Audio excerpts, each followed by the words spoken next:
দ্রুতগতির বাইকের ধাক্কায় টমটম থেকে ছিটকে পড়ে মৃত্যু হল প্রাইমারি স্কুলের এক শিক্ষিকার। নাম আরতি দাস, বয়স 59। ঘটনা বৃহস্পতিবার সকাল 11টা নাগাদ খোয়াইয়ের ধলাবিল এলাকায়। জানা যায়, প্রাইমারি স্কুলের শিক্ষিকা আরতি দাস টমটমে চড়ে স্কুল থেকে বাড়ি ফিরছিলেন।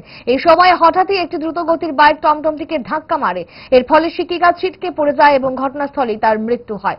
খবর পেয়ে দমকল কর্মীরা ছুটে এসে মহিলাকে উদ্ধার করে স্থানীয় কোয়াইতলা হাসপাতালে নিয়ে যায়। সেখানে চিকিৎসক তাকে মৃত বলে ঘোষণা করে। খবর পেয়ে ছুটে যায় খোয়াই থানার পুলিশও। কিছুক্ষণ আগে আমাদের কাছে একটা খবর আসে যে দোলাবিল যে সিএমও অফিস আছে সেটার সামনে একটা অ্যাক্সিডেন্ট হয়েছে টমটম এবং বাইকে। একটা মহিলা গুরুতর অবস্থায় খোয়াই ডিস্ট্রিক্ট হসপিটালে আনা হয়েছে। খবর পেয়ে আমরা সঙ্গে সঙ্গে আসি এবং আমরা স্টাফ পাঠাই দোলাবিল।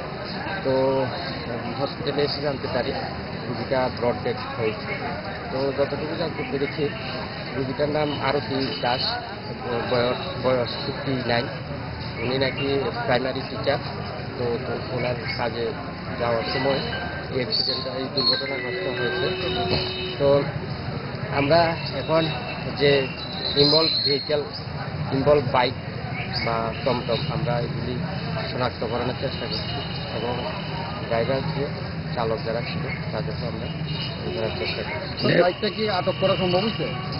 এখনো চলছে, আমরা চেষ্টা করছি। টমটম ড্রাইভার কি আহত হয়েছে? সেটা টমটম ড্রাইভার এবং বাইক ড্রাইভার উভয়ই জায়গা থেকে পলায়ন করেছে। তো আমরা এগুলিকে যারা যারা ছিল বা যারা আইউইটনেস আছে সবাইকে আমরা জিজ্ঞেস করছি এবং অতি দ্রুত আমরা বাইক এবং টমটম দুটোকেই আমরা রিজেক্ট করার আমরা চেষ্টা করছি। কতটার সময় ঘটনাটা হয়েছে স্যার? ঘটনাটা হয়েছে ঘন্টাখানিক আগে। হচ্ছে 12টা 11টা 12:30। ধন্যবাদ। দোষ আপনার ফুড হ্যাবিটের নয়, ভেজালে। সেই মায়ের আমল থেকে তারা 5 দশক ধরে গ্যাস, অম্বল ও পেটের সমস্যার একমাত্র সমাধান গ্যাস নল।